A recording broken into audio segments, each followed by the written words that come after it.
It wasn't really until last year that I started to branch out and actually actively watch 80s and 90s horror movies. I've seen obviously the big franchise stuff like Hellraiser and the Child's Play / Chucky movies, which I am a massive fan of. But it turns out my favourite sort of 80s movies are the really niche, weird horror comedies that are so 80s in every possible way, which is how I accidentally found the movie The Brain from 1988. Now, if you have no idea what The Brain from 1988 is about, let me quickly fill you in. With the help of an alien organism, a psychologist with an increasingly popular TV show brainwashes his audiences using a giant living brain. A troubled high school student is determined to stop him and expose him when they are sent to the Psychologist's Institute. If you're new here, I go by Hordes, and as always here on my channel, I am now going to go and watch this movie for the first time off camera, so that way if you too want to watch The Brain from 1988, nothing will be spoilt for you, as nobody wants to watch a movie that they've just watched somebody else watch from start to finish. Tentacles. Yeah. They really did have to go the extra mile back in the 80s to rot your brain. Nowadays you can just watch certain reality TV competitions and it'll do it for you. The Brain is a horror sci-fi movie. It is medical science and aliens, so if you like sci-fi, you're in for a double dose. Like, I'm not the world's biggest sci-fi fan in any kind of way, but I am going to pick medical science over aliens every time, so that part of the movie appealed to me slightly more going in. But the alien was the thing that actually kept me watching this movie. The opening to this movie is wild. We're talking bleeding teddy bears, like, character suits, but just dinosaur claws. There's tentacles flying around everywhere.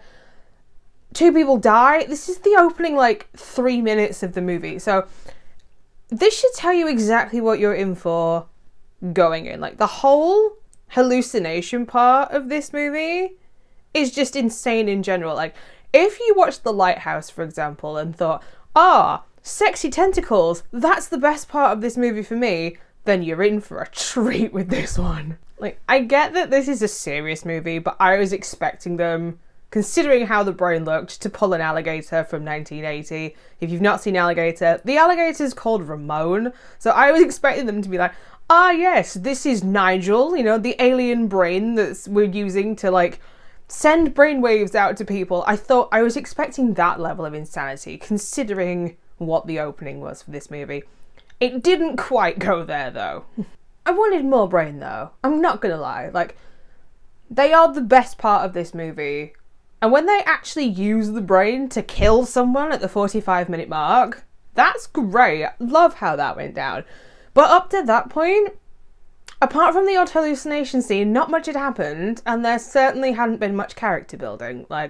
I had to Google what the main character's name was in this. It's Jim, by the way, and his girlfriend is called Janet, and she does not have her priorities in the right place in this movie, because, in the middle of everything going to actual, to full shit, she decides that is the perfect time for her first time, babes, no dick is worth your life, especially not from an 18-year-old called Jim. It's not. It's not what it looks like. You get told that the brain is being used to brainwash people and to hypnotize people. And at the weird, institutional lab thing, it's where they're doing all the testing to, increase the strength of the brain before they go global. But the brainwashing really isn't that effective as, how it's been done. You'll see the psychiatrist on a TV set, and he will say something, and then somebody will go and do it. But it's to the kind of the same extent. If I said to you right now, I think you should go and hydrate, and you were like, that's a great idea. I already had that thought and was going to do it anyway. That's the brainwashing in this. And you could basically change this plot to just say, the entire town has got a vendetta against Jim, the rebel teen who keeps doing, stupid teen pranks. And it would make absolutely no difference to the plot. That's really the effect that the brainwashing has in this plot. If I think brainwashing in something, I think this person doesn't have an independent thought anymore. They are glassy-eyed, I guess, to an extent. Like, they can only do what they're instructed to do. And to a point, yes, in this movie, but also, do I think that it goes as far as it should go? No, because these people in no way look like they are brainwashed. It, like, something will happen and then somebody will be like, oh no, it wasn't this person, it was the protagonist that did this, and everyone just goes, okay. Like, then these are the people who aren't brainwashed, who just take this and go with it. Like, clearly everybody doesn't like Jim because they're just willing to accept what people are saying that he's done. I don't think that the plot is great, and I don't think that the characters are developed anywhere near as much as they should be. Like, within the first 45 minutes, I couldn't tell you anything about them. So that's not a good starting point, and you could very, very easily switch out Jim and Janet for anybody else, and it wouldn't make any kind of difference to the plot because all the character traits about them don't dictate anything that is going on in the plot. Now, I will give props to the puppeteers in this movie because the brain, like I said earlier, is the best part of this movie. But the brain doesn't get used anywhere near as much as it should be. Like, occasionally its face will pop up on screen when, like, people are hallucinating, but it's a zoom in, zoom out kind of shot. And it's repeated, like, 12 times.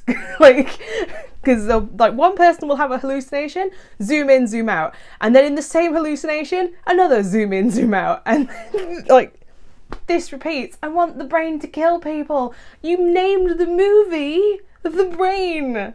So use the brain. Must activate the brain. My main issue, though, with this movie is the pacing. And when I say it takes a year to get from one action scene to the next action scene, I don't feel like I'm underestimating this.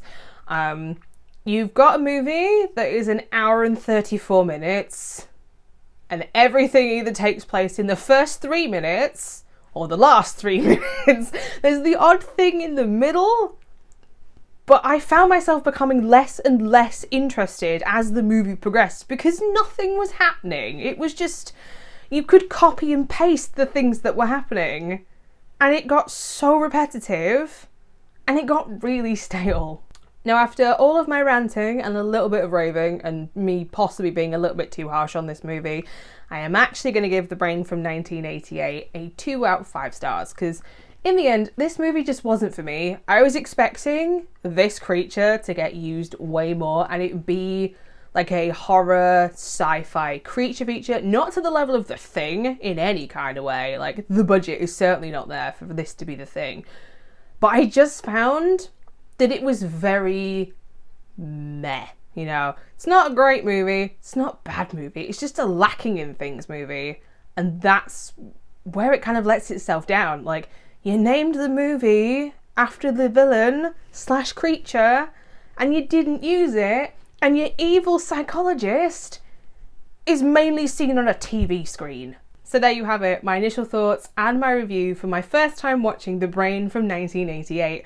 If you've also seen this movie, I would love to know what your thoughts and opinions are down in the comments section down below. Maybe even like or even subscribe if you fancy sticking around. I post brand new videos here on YouTube on Mondays and Fridays, but if you would like to know every single horror movie that I watch, you can also find me over on Instagram and on Letterboxd. And I will be back on Monday with another solo movie review. So until next time, bye.